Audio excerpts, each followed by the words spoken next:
O Reinaldo Azevedo escreveu isso aqui, ó. Nicolas não será cassado, seu ódio tem que ser contido pela lei. MPF e STF nele. O Reinaldão já foi para cima. Esta profissão é cruel às vezes e nos obriga a falar coisas e pessoas que pretendemos manter distância por motivos morais, éticos, estéticos e civilizacionais em suma. Essas coisas próprias do Homo sapiens sapiens. Bem, tá parecendo o Reinaldo da Veja, né? Cheio de exclamação, reticência. Eu lembro muito bem como é que ele escrevia quando ele metia o pau no PT. Bem, terei que falar sobre o deputado Nicolas Ferreira do PL de Minas Gerais, o mais votado do Brasil, e sua performance criminosa na Câmara dos Deputados quando pediu para ser chamado de Nicole. Para lembrar, a jurisprudência do Supremo estendeu as punições previstas na Lei 7.716, que pune os crimes resultantes de discriminação ou preconceito de raça, cor, etnia, religião ou procedência nacional, também aos cometidos em razão de homofobia e transfobia. A decisão, tomada por 8-3, no âmbito da ADO, Ação Direta de Inconstitucionalidade por Omissão, o relator foi então ministro Celso de Mello. Assim, até que o Congresso não legisla a respeito, vale também para a homofobia e a transfobia, o que prevê o artigo 20 da Lei 7.716. Praticar, induzir ou incitar a discriminação ou preconceito de raça, cor, etnia, religião ou procedência nacional. Pena, reclusão de 1 a 3 anos e multa. Vamos refrescar a memória do Nicolas. No dia 12 de janeiro foi publicado no Diário Oficial da União a sanção do presidente Luiz Inácio Lula da Silva, a Lei 14.532 de 2023, aprovada pelo Congresso, que tipifica como crime o racismo e a injúria racial, que teve a pena aumentada de 1 a 3 anos de reclusão para 2 a 5 anos. O deputado, a exemplo desses tipinhos surgidos das redes sociais, tem a língua comprida.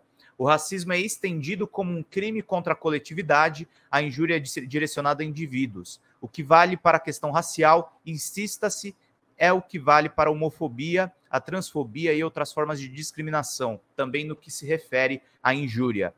Abismo. Ver o tal com sua peruca, reduzindo as pessoas trans à caricatura e ao grotesco, transformando em alvo a sua babá hidrófoba e o seu deboche, o grupo que está hoje entre os mais vulneráveis do Brasil, do país, assistir àquela performance que não tem outro objetivo que não a ofensa, o ataque gratuito, a manifestação do ódio, constatar no ambiente por excelência da representação política, que é a Câmara, que um integrante de um dos poderes da República, como sua pantomima, tenta expropriar da cidadania milhares de pessoas apenas porque são quem são, violando aquele que é um fundamento do parlamento. Bem, isso tudo indica, para lembrar um filósofo, que o Brasil olhou o abismo e que o abismo olhou para o Brasil. Chegamos perto de despencar, ainda não é certo que não aconteça. O presidente da Câmara, Arthur Lira, censurou publicamente a pantomima criminosa de Nicolas, o que não deixa de ser um alento. A deputada Tabata Amaral reagiu de pronto e anunciou que iria se articular, e isso está em curso, para levar esse moleque responsável ao Conselho de Ética. O pedido de cassação já foi protocolado por PSOL, por PSB, PDT e Rede. PT e PCdoB aderiram à iniciativa. Depois da reprimenda pública feita por Lira, o mais provável é que o talzinho receba alguma punição, mas todos sabemos que é praticamente impossível que venha a ser cassado. A tanto não se chegará, e por um conjunto de fatores, corporativismo, entendimento pervertido do que quer que seja a imaturidade parlamentar, peso que tem hoje os reacionários da casa, etc. Pode piorar, e aí que está a questão. Se esse Nicolas receber como punição uma simples advertência, não duvidem, o beber vai se assanhar à sede, porque isso manterá, como já acontece agora, a flor do noticiário. E era precisamente o que ele queria. E é precisamente o que ele conseguiu. Vocês acham que ele está chateado com a repercussão? Que ele deu bola para o pito que levou de Lira? Que ele está minimamente preocupado com as críticas de que será alvo, incluindo esta? Claro que não. E, obviamente, não escrevo para tentar emendá-lo. O objetivo deste texto é outro. Nicolas, anotem aí, vai fazer de novo, e de novo, e de novo. A menos que seja parado pelo Ministério Público Federal e pelo Supremo.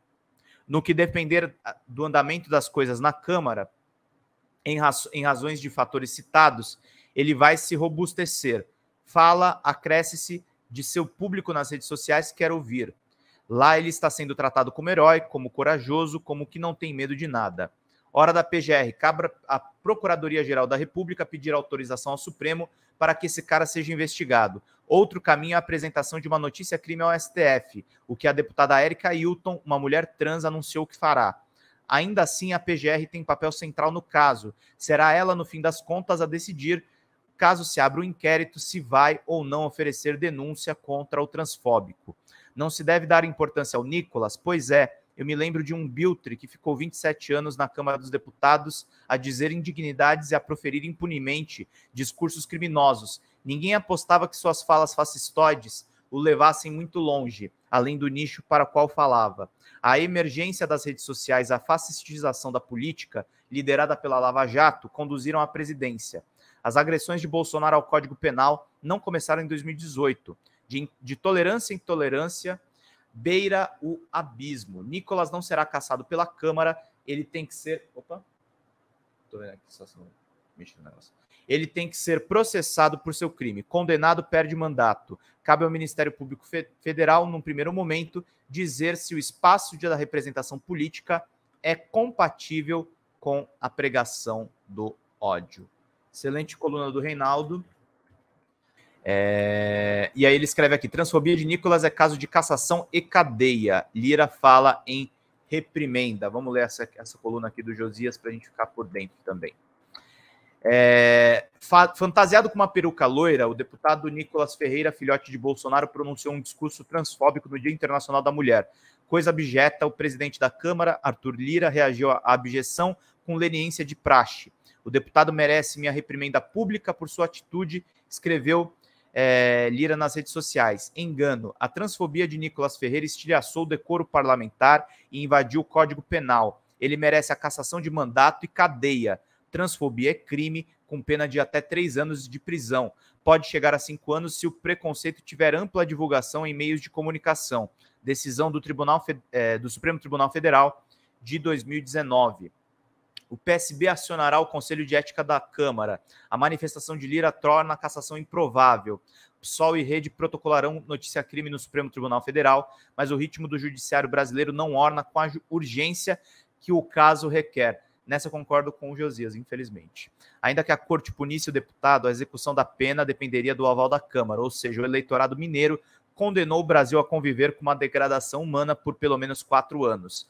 Nicolas não é caso isolado. No início do ano, ao negar o pedido a um grupo de advogados para suspender a posse de 11 deputados bolsonaristas que atiçaram quebra-quebra no 8 de janeiro, o ministro do Supremo, Alexandre de Moraes, anotou em seu despacho que caberia ao Conselho de Ética da Câmara analisar a conduta criminosa dos parlamentares. O legislativo se recusa sistematicamente a levar o lixo à porta. Todos conhecem a velha máxima de Churchill, segundo o qual a democracia é o pior regime imaginável, com exceção de todos os outros, mas Arthur Lira e os bolsonaristas parecem decididos a dar razão a todos os que pregam alternativas piores. Em vez de providenciar o funeral político dos parlamentares indignos, eles matam a democracia aos poucos. Bolsonaro pronunciou discursos criminosos na Câmara por 28 anos. Jamais foi punido, deu no que está dando agora. Coluna objetiva do Josias e uma avaliação que, infelizmente, eu tendo a concordar.